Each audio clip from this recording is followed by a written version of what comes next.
Chandigarh mayor का चुनाव कई मामलों में ऐतिहासिक रहा, क्योंकि वक्त के साथ साथ इसमें कई दिलचस्प मोड़ आए और आखिरकार ये मामला सुप्रीम कोर्ट तक पहुंचा था और फिर सुप्रीम फैसले के बाद बन सका चंडीगढ़ का नया मेयर।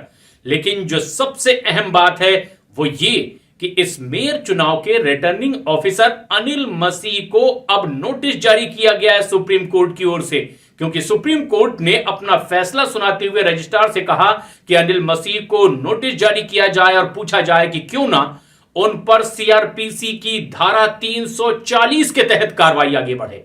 धारा 340 सीआरपीसी की क्रिमिनल प्रोसीजर कोड। ऐसे में सबसे बड़ा सवाल ये कि आखिर ऐसी नौबत क्यों आई। सबसे पहले जानते हैं कि ऐसा क्या हो रहा था चंडीगढ़ मेयर के चुनाव में कि मामला सुप्रीम कोर्ट तक पहुंच गया। दरअसल 18 जनवरी को यहां मेयर का चुनाव होना था। उससे पहले ही घोषणा यह की गई रिटर्निंग ऑफिसर की ओर से कि उनकी तबीयत ठीक नहीं है, इसलिए चुनाव 30 जनवरी को करवाया जाएगा। 30 जनवरी को जब वोटिंग हुई तो जो इसके पहले के पार्षदों की संख्या थी उसमें आम आदमी पार्टी के 13 पार्षद जीते थे, कांग्रेस के 7 पार्षद चुनाव जीते थे और बीजेपी के 14 पार्षद चुनाव जीत कर आए थे। अकाली दल का 1 पार्षद चुनाव जीता था और जो कानून है उसके मुताबिक स्थानीय सांसद को भी मेयर के चुनाव में वोट करने का अधिकार होता है। एक बात और काबिल गौर है और वो ये कि इंडी गठबंधन का जब से ऐलान हुआ उसके बाद ये पहला चुनाव था जब इंडी गठबंधन के 2 घटक पार्टियों ने यानी आम आदमी पार्टी और कांग्रेस ने मिलकर यह चुनाव लड़ा था और दावा यह था कि उनके पास बहुमत है और आंकड़े इसी ओर इशारा भी कर रहे थे, क्योंकि 35 पार्षद और 1 सांसद का वोट यानी कुल 36 वोटों में 20 पार्षदों के वैलिड वोट आम आदमी पार्टी और कांग्रेस के पास होने का दावा किया गया, जैसा कि उनके पार्षदों की संख्या भी थी। लेकिन जब 30 तारीख को मतदान हुआ तो इसमें आम आदमी पार्टी और कांग्रेस के पक्ष में पड़े वोटों में से 8 वोट इनवैलिड माने गए और इस घोषणा के बाद बीजेपी का पार्षद यहां मेयर का चुनाव जीतता दिखाई दिया, जिसकी घोषणा भी हो गई। लेकिन इसके बाद आम आदमी पार्टी और कांग्रेस ने जबरदस्त विरोध किया और सुप्रीम कोर्ट में याचिका दाखिल कर दी कि गलत तरीके से इस चुनाव का परिणाम घोषित किया गया और इसकी सही मामलों में जांच पड़ताल होनी चाहिए, यह चुनाव ही दोबारा होना चाहिए। सुप्रीम कोर्ट के पूरा मामला पहुंचा। सोमवार को इसकी सुनवाई होती, उससे ठीक एक दिन पहले वाली रात को ही बीजेपी के नवनिर्वाचित मेयर ने अपने पद से इस्तीफा दे दिया।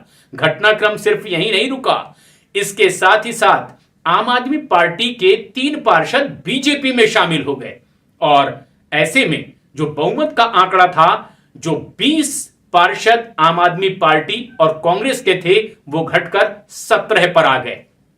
सबसे बड़ा सवाल यह कि सुप्रीम कोर्ट में दूसरे दिन सुबह सुनवाई होनी थी, वहां क्या होगा। जैसे ही मामला सुप्रीम कोर्ट में पहुंचा तो उससे पहले ही बीजेपी के इस मेयर ने अपने पद से इस्तीफा दे दिया था। 3 आम आदमी पार्टी के पार्षद बीजेपी में शामिल हो चुके थे और सुबह सुनवाई होने वाली थी। सुप्रीम कोर्ट में जैसे ही सुनवाई आगे बढ़ी, उन्होंने सबसे बड़ा फैसला यह सुनाया कि आप सबसे पहले तमाम मतपत्र कोर्ट में पेश करें और ऐसे में हाजिर होने का आदेश दिया गया नोटिस देकर अनिल मसीह को, जो पीठासीन अधिकारी थे। उनका बयान भी लिया गया और यह बोला गया कि ये तमाम मतपत्र सुरक्षित रखे जाएं। अगले दिन फिर सुनवाई हुई और सुप्रीम कोर्ट ने कहा कि जिस तरह से इन 8 मतपत्रों को इनवैलिड, अवैध माना गया है, ये दरअसल गलत तरीके से घोषित किया गया है। उस पर कुछ निशान लगाते हुए भी दिखाई दिए थे, कैमरे में कैद हुए थे पीठासीन अधिकारी अनिल मसीह। उनसे यह बयान भी लिया गया था। उन्होंने कहा था कि दरअसल ये अवैध मत थे और इसीलिए उस पर वो अपने सिग्नेचर कर रहे थे, निशान बना रहे थे, ताकि वो दूसरे मतपत्रों में मिल ना जाएं। और यही एक बड़ी गलती थी जिससे माना गया कि क्या पीठासीन अधिकारी ने कोर्ट में झूठ बोला है और इसीलिए भी उन्हें शक के निगाह से देखा गया और उन्हें नोटिस जारी किया गया। सुनवाई आगे बढ़ी और सुप्रीम कोर्ट ने पाया कि ये 8 मत वैलिड माने जाएं और आम आदमी पार्टी के उस उम्मीदवार कुलदीप कुमार को मेयर घोषित कर दिया गया। लेकिन बात यहीं नहीं रुकी। मेयर तो मिल गया चंडीगढ़ को, लेकिन परेशानियां पीठासीन अधिकारी की बढ़ गई और अनिल मसीह को अब नोटिस जारी किया गया। बकायदा चीफ जस्टिस की अध्यक्षता वाली बेंच ने यह निर्देश दिया रजिस्ट्रार को कि सीआरपीसी की धारा 340 के तहत पीठासीन अधिकारी अनिल मसीह को नोटिस दिया जाए, पूछा जाए क्यों ना उन पर इसके तहत सख्त कार्रवाई हो।